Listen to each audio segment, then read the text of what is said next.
Hi guys! Kain tayo. Sinigang na hipon. Tsaka meron akong leftover na gulay na sweet and sour fish. Daing na may suka. Tapos may patis tayo na may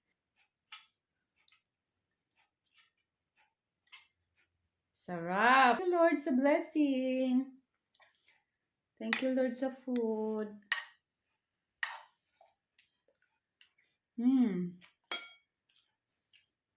Patis.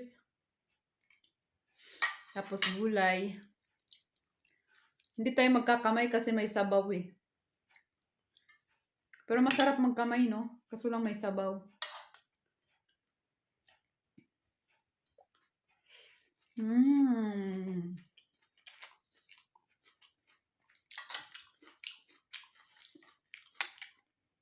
Sarap ng kangkong.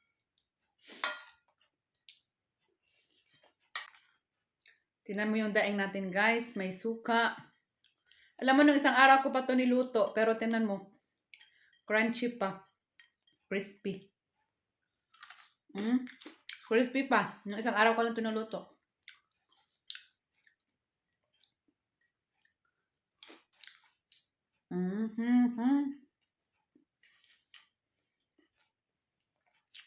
Gusto kong pagkain eh. Yung pagkain Pinoy. Kasi kagabi ay kahapon, wala kaming kanin. Sa umaga, nagtinapay lang kami. Tinapay na may itlog, tapos sa dinner namin, pizza lang. Kaya nagugutom ako.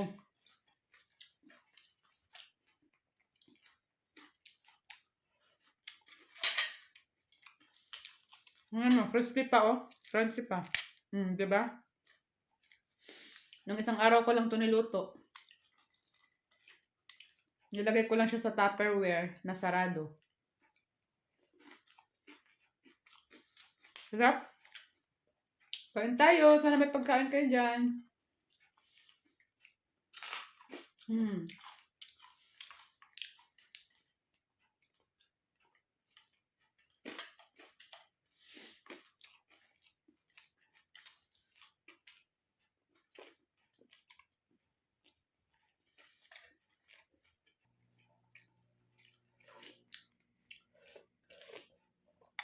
Sarap ng sinigang.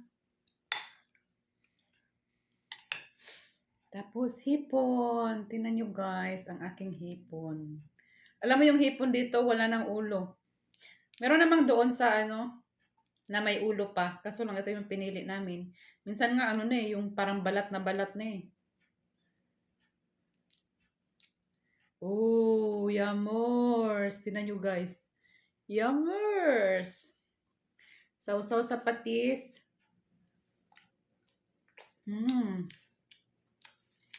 Pero iba talaga pag, yung fresh. Kasi pag fresh, manamis-tamis. Ito kasi frozen na.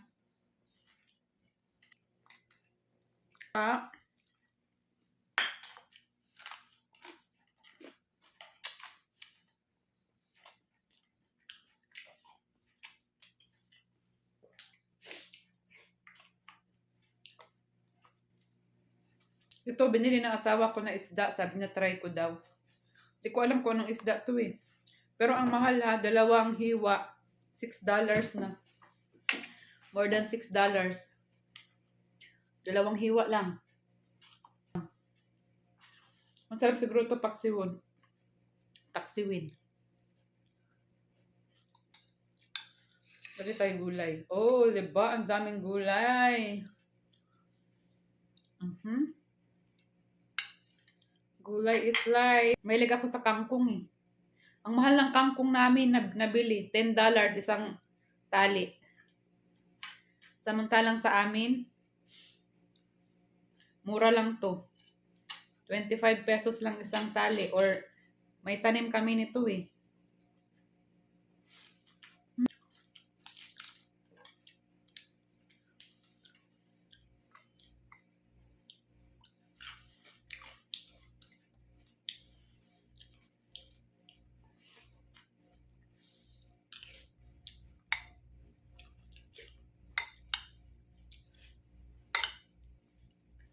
Masarap talaga ang sinigang, guys. Lalo na pag sinigang na ano no, baboy or bangus. Yung sinigang na bangus talaga sarap nun. Sa may belly, banda. Saka yung ano, sinigang na ano, baboy, pork belly. Sarap yun eh.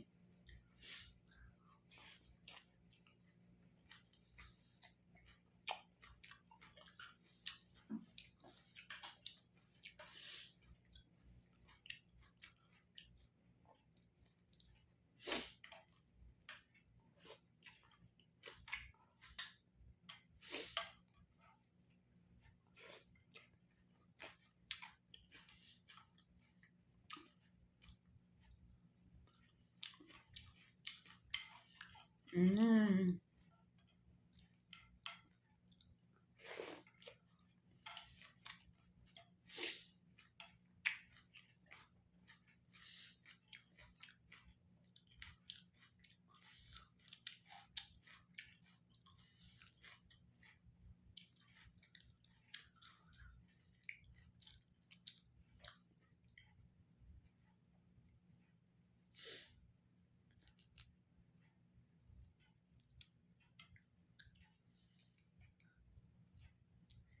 Hipon. Yummers. Excuse me. Pag sinigang ang ulam mo, no, mapapa-only rice ka. I mean, mapapa-extra rice ka.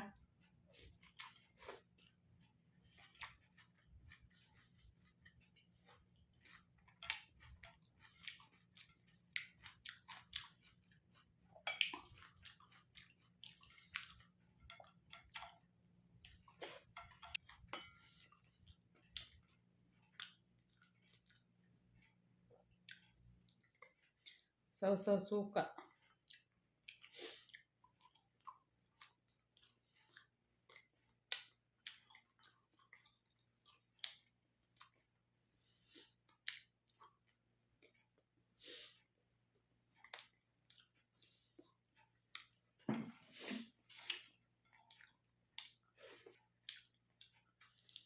Gulay.